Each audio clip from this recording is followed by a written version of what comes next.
My name is Father Jonathan Meyer, and this is Alive, where we visit the upcoming Sunday readings. This week we're looking at the 25th Sunday of Ordinary Time. It's Mark chapter 9, verse 30 through 37. Mark chapter 9, verse 30 through 37. I want you to think just for a moment, when was a moment in your life where competitiveness happened? I want you to think about a moment in your life, when was that moment in your life where you're like, wow, I feel like I'm in competition with this person?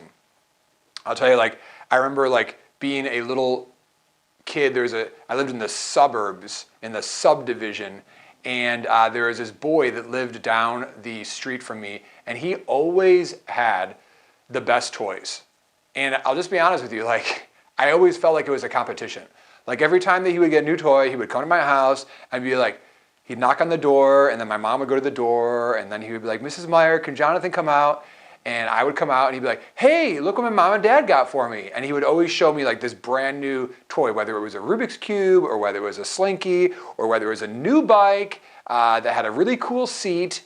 One time I remember he took me back to his house just to show me he got a new Atari, and there were all of these new things he would always have, and I always just felt like I was second best. I was just I can't do anything to compete with this kid. Doesn't seem there's anything I can do to be as good as this kid. And that then, of course, plays out in different aspects of your life as well.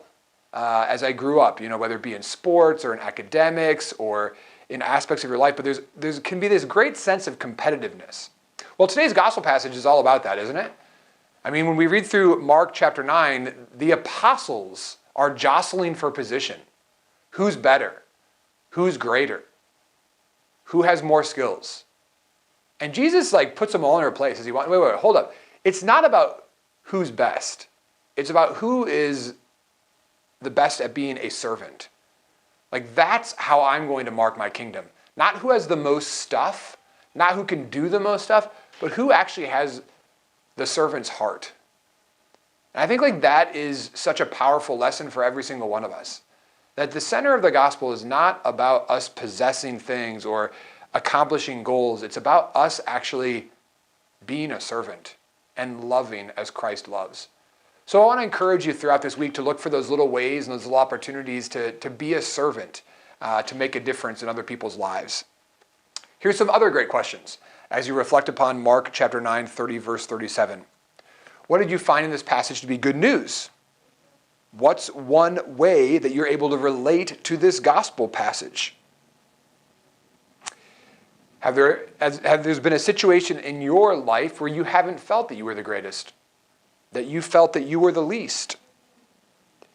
Do we have a culture that promotes being last or a culture that promotes being first?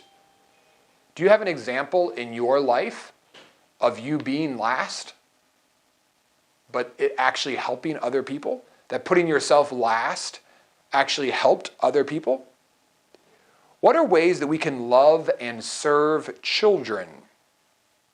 Jesus says in our gospel passage that whoever receives me receives the one who sent me.